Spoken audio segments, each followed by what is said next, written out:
Hey, this is Zach from Good Charities Rescue Rebuild program, and this video is part 2 in our Chainlink fencing series. This series is covering how to build chainlink fencing for animal shelter environments specifically. So there's going to be some things we do differently from normal chainlink installations.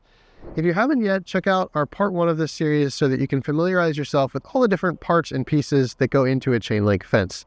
In this video specifically though, we're going to cover how to lay out a play yard, what posts to use where, and how to install those posts. Once the posts are installed, we're going to talk about installing the line rails, which are the pieces of tubing that go in between those posts. Before we can do any of that though, we have to lay out this new play yard behind me. Now you can see we've already done some of the steps, but we're going to talk you through what we've done here to get it to this point and how you would lay out your play yard. So the first step here is to figure out what size you want.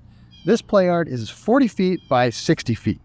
And so we have those dimensions figured out. We know that the area we have is big enough to support that, and the terrain is such that it's going to be smooth and flat enough for the fencing to stay close to the ground.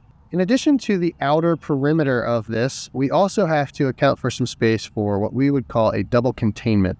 It's sort of an airlock, if you will, with a small fenced-in area either inside or outside that perimeter where you can go into one gate, close it behind you, and then open the second gate. So we have our dimensions of 40 by 60. The first thing we're going to do is figure out, is there anything around us that we need to reference off of to make sure that this is going to look right?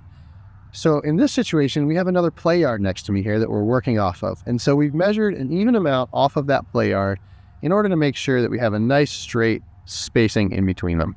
And then finally, we went and we measured out 60 feet and 40 feet and created a rectangle on the ground.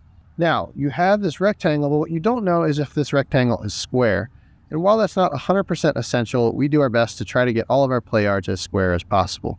And what I mean by that is, if you have a rectangle, it doesn't necessarily mean that all of the corners are 90-degree angles. It could be tilted to one side or the other.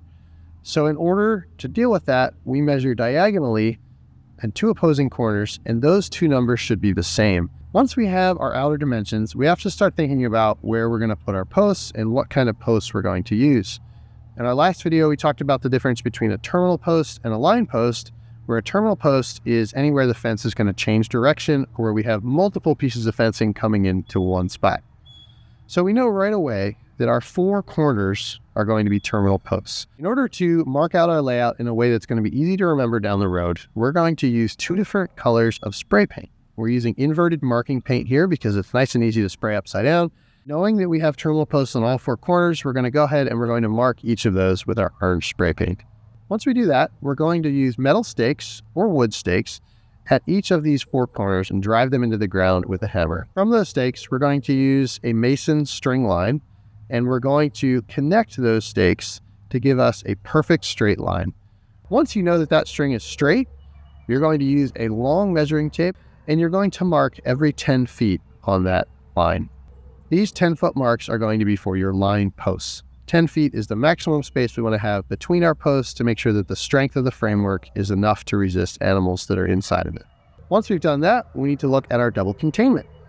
And so for our double containment, the size is really not all that important. It just has to be big enough for a couple people and an animal to be in.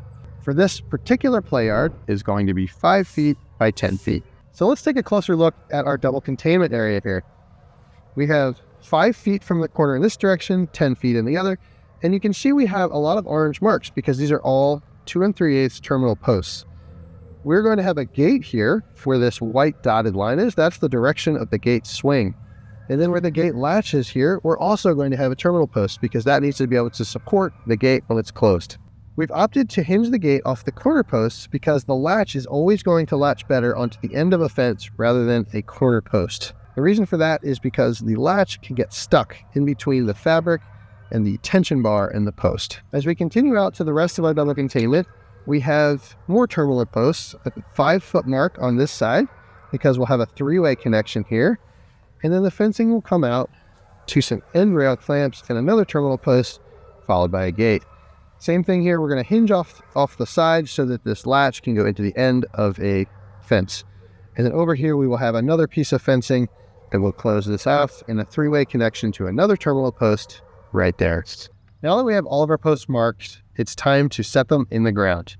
There's a number of different ways you can do this. You can dig the hole, set it in concrete, or you can use a post pounder. When you're ordering posts, you have to plan on how much of your post is going to be underground. The minimum that you want to put underground is going to be about 24 inches. If you live in an area with a frost depth that exceeds 24 inches, you want to get down to that frost depth. Today, we're going to be using 9-foot posts because we're primarily going to be using a post pounder, and we want to make sure we have enough post in the ground to support it. If you're choosing to dig and set posts in concrete, you can dig them by hand with a set of post hole diggers, or you can use an auger, either a handheld one or one mounted on a machine. Chain link fence posts, we typically want to drill a hole or dig a hole about 6 to 8 inches in diameter. And then to set the actual post in the hole, we're going to use fast setting concrete.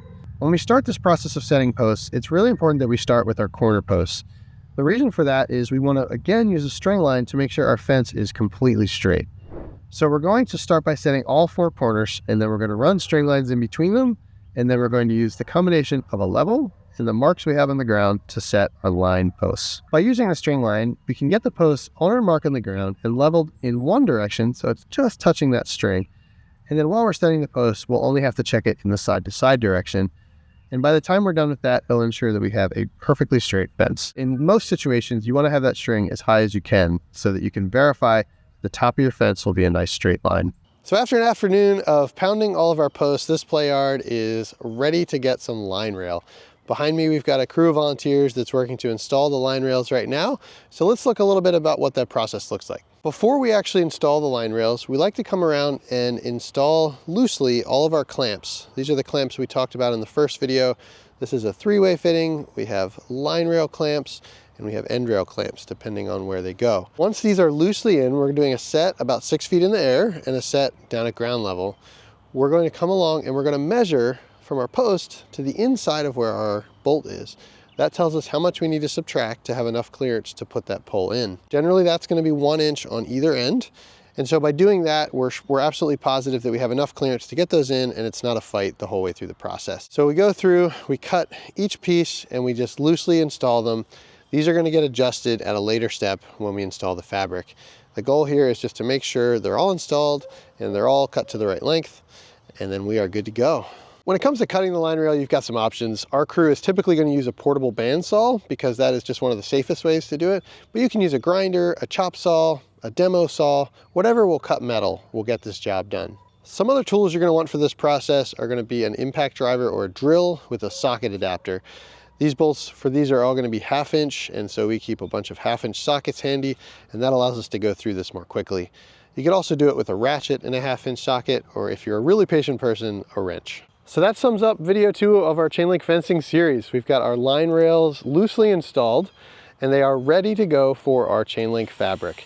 So follow along for video number 3. If you're not yet subscribed to the Greater Good Charities YouTube page, make sure you do that. We've got 2 more videos coming that's going to cover the rest of this process. Thanks for following along.